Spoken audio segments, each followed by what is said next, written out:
Talk to me, man. Like, I'm thinking all the way back. Okay, so I'm a heavy hitter. Bebe's my boy.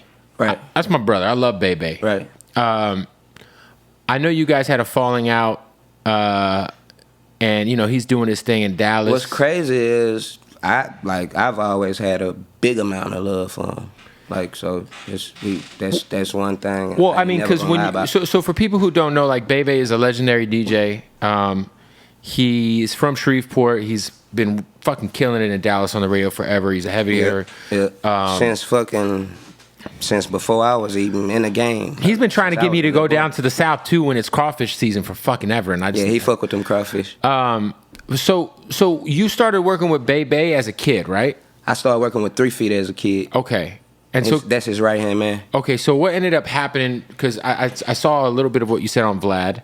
I think it just came out today, actually. Where you were essentially you were a kid and you were just kind of listening to what your big homies were saying at the time. Right. Your dad was incarcerated. Your mom didn't know much about the business. Right. So where did things kind of go wrong? And would you ever be open to sitting down with Bebe and kind of leaving that shit in the past? What shit went wrong at was I signed my deal at around like 15, 16 years old. Right. My daddy was locked up. My mama didn't know nothing about this, so she trusted my manager with me, with my safety, with me getting home from school, everything. You know what I'm saying? Like, she trusted these cats to lead me in the right direction. Well, my manager. Right. So, bro was my manager, right-hand man. We used to go to the club and they used to turn up. So one night we in the club and everybody just going crazy. Hey, babe. He DJing, tearing that bitch up. And right. We in the crowd going stupid. Yeah. Hey, babe. Hey. I go to the studio that same night. Mm-hmm. I say, man, I'm finna make a song about this shit. I call him. I say, I'm finna make a hit off this shit. Right. He said, make that motherfucker. I already got money, and this shit gonna help you musically, so let's do it. Right. I made that motherfucker, and it popped, blew up. This shit became #1 in the fucking universe. Like, crazy. So boom. Everything all gravy. Yeah. Fast forward, a label come, offer me a deal. Yeah. College Park. I choose to listen. So this was Mr. College Park's label? Yeah, this College Park. So I choose to sit down and listen to the meeting. Okay. After the meeting, I ain't want to do the deal. I was ready to walk out. So I walked out the room and they seen it on my face that I wasn't going to sign the deal. That's when Bebe come and tell me, trust us to make the right decision for you. Just listen to us. So I said, fuck it. And I signed the deal. Which was the worst situation we could have did. Like, my advance to start off with, my first deal, the advance was $30K. This was for A Baby.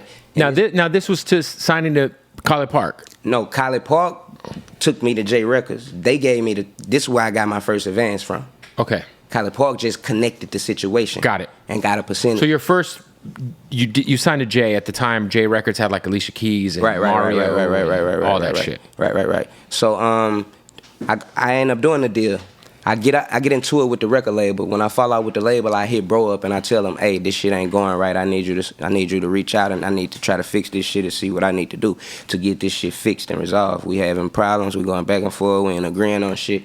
He tell me, hey man, I don't want nothing to do with that. I still want to be involved and be able to go back and do business with him.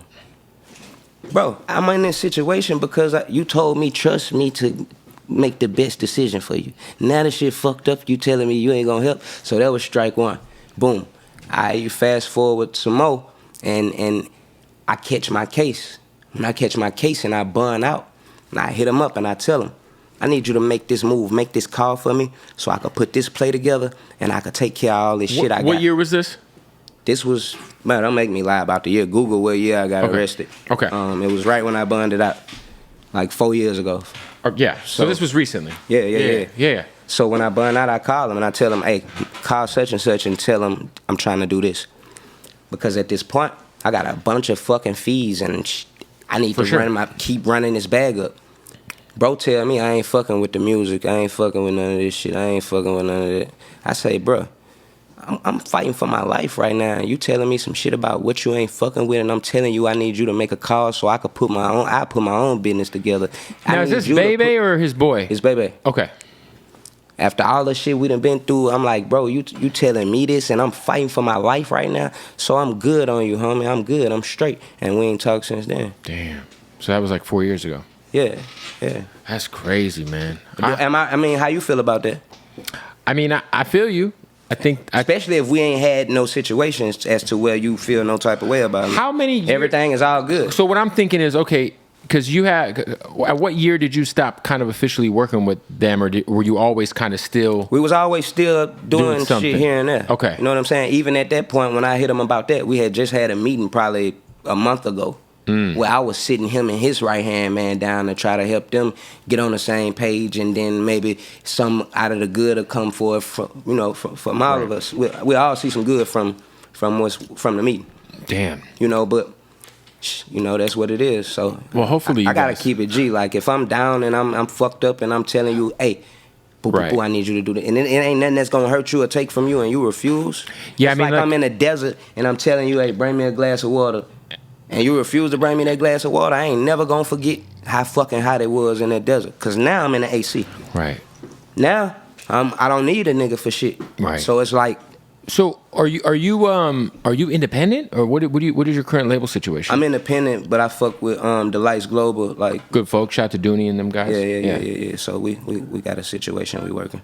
Yeah, I mean, I feel like Miguel, Dooney, OG. Yeah, for sure. I feel like.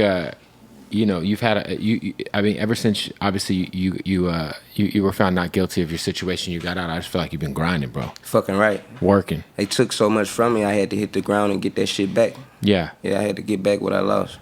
I think too. It's funny too because there was was it like a Tony Touch freestyle, or there was some freestyle you did way back in the fucking day. I did. But bro, you was like you were like a rapping ass fool for real. Like you could fucking like. Are you like just gifted as a freestyler, or because I mean this shit comes so natural to you? Like do you write like when like think about it? I started out freestyling. So when you're in the booth, a lot of kids are punching in these days. Are you punching in? Or are you writing your shit out? Like how are you recording now? I don't write. I ain't wrote in years. So you're just off the top, run it back. Ask anybody in the studio with me. Yeah. Have they ever saw me write? Yeah.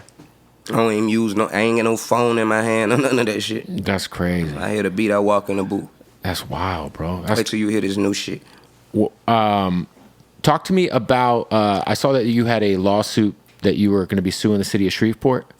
Is that still something that's still happening, or? I didn't press forward with the lawsuit because I was gonna have to spend like some stupid money on lawyers, and I wasn't guaranteed to even get the paperwork to show me what was said and what happened in the courtroom. Like the records, it's hard to get the paperwork that I need to go forward with my lawsuit. They got the right to deny this shit. They don't have to give it to me. Like the records from the courtroom that I need, they got a long history of denying it, and the lawyer telling me when I spend the money, it's a real big gamble. You know what I'm saying? Like, so I feel like God got me out of this situation, and if I could stop other people from getting into the situation by shedding some light on how fucked up the justice system is, if I could let these youngsters know, if you go catch a charge and you ain't got $250,000 or $500,000 and a property to put up, your ass gonna be sitting in jail. With some bullshit public defender. With a bullshit public defender. Yeah. Even with a real lawyer, you still get your ass slung. I got a partner with a real lawyer, just got 2 30-year sentences. I got a partner with a real lawyer, just got two life sentences sitting in there right now. Did they try to push you like to take a plea? After my shit was over, my lawyer told me, they came to me and told me that they'll let you take 40 years. He said, I knew if I would have brought it to you, you would have fired me.